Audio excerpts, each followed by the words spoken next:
Hello everyone, welcome to my YouTube channel. তো সরস্বতী পুজোর special video চলে এসেছে।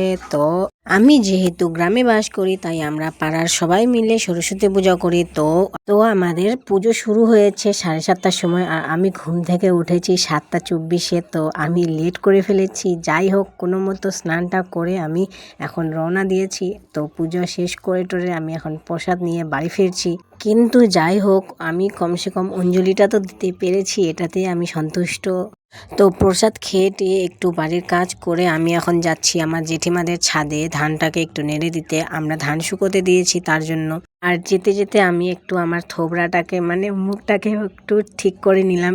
তো আমি এখন পৌঁছে গেছি ফাইনালি ছাদের মধ্যে। তো তোমরা দেখতে পাচ্ছ আমার জেঠিমাদের ছাদটা। তো এই যে দেখো, আমাদের ধানগুলো আমরা এখানে শুকোতে দিয়েছি। তো এখন আমি এগুলাকে ভালো করে নেড়ে দিব, যাতে ধানগুলো একটু তাড়াতাড়ি শুকিয়ে যায়। সূর্যটার তো আর ভরসা নেই, কখন আবার সূর্য কাকার মুড খারাপ হয়ে যায়। তো আমরা তাড়াতাড়ি ধানগুলোকে একটু টাপাটপ করে নেড়ে দিচ্ছি, যাতে ওগুলো একটু তাড়াতাড়ি শুকিয়ে যায়। তো প্রায় বিকেল হয়ে গেছে, আমাদের খিচুড়িও রান্না হয়ে গেছে। তো আমি খিচুড়ি নিয়ে এসে খেতে ধরেছি। তো আমাদের খিচুড়িটা কিন্তু খুবই সুস্বাদু হয়েছিল। তো তোমরা খিচুড়ি খেলে কি না, সরস্বতী পুজো করেছো কি করোনি, তো কমেন্টে বলতে ভুলো না যেন। তো আমরা প্রতি বছরই গেম খেলি, এবং যে ফার্স্ট সেকেন্ড হয় তাদের প্রাইজও দেওয়া হয়।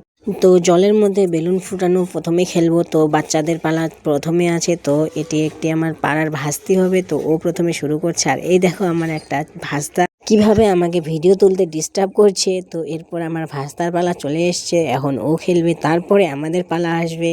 ও আমার ভাস্তি তো প্রথমে এসেছিল, তো ও দুটা বেলুনকে ফুটাইছে। তো আমার ভাস্তা একটাও ফুটাতে পারেনি। তো এখন দেখতে পাচ্ছ জায়গাটার কি অবস্থা হয়েছে।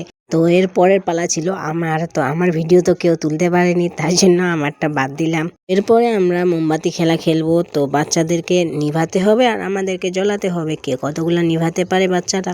তো প্রথমে আমার ভাস্তি আসলো, ও তো দুইটা নিভালো। এরপরে ভাস্তা এসে গেল, ভাস্তার সাথে আরেক ভাস্তা চলে এসছে আমাকে ডিস্টার্ব করতে। তো যে ভাস্তা আমাকে ডিস্টার্ব করছিল, এখন তার পালা মোমবাতি জ্বলানো। তো কতগুলো মোমবাতি জ্বলাতে পারে দেখা যায়। তো আমার ভাস্তা মোটামুটি অনেকগুলাই মোমবাতি জ্বালিয়েছে। তো এরপর আমার আরেক ভাস্তা চলে এসছে। তো ওর পালা, ও অনেকগুলোই জ্বালিয়েছে। এরপরে আমার পালা ছিল। তো আমি তো কেবল 6টা ধরাইছি। তো এখন চলে এসছে আমার ভাই। তো আমার ভাইও বেশি জ্বালাতে পারেনি। তারপর আমার মা তো 4টা থেকে 5টাতে শেষ হয়ে গেল। গাইস, তোমরা দেখতেই পাচ্ছ প্রাইজ হিসাবে আমাদের এখানে চলে এসছে বোতলগুলো হলো ফার্স্ট প্রাইজ, আর সেকেন্ডের জন্য ছিল কলম। তো আমি বেলুন ফুটানোতে ফার্স্ট হয়েছিলাম, সেই জন্য আমি একটা বোতল পেয়ে গেছি। তোমরা কি করেছো সরস্বতী পূজা, কমেন্টে বলতে ভুলো না যেন।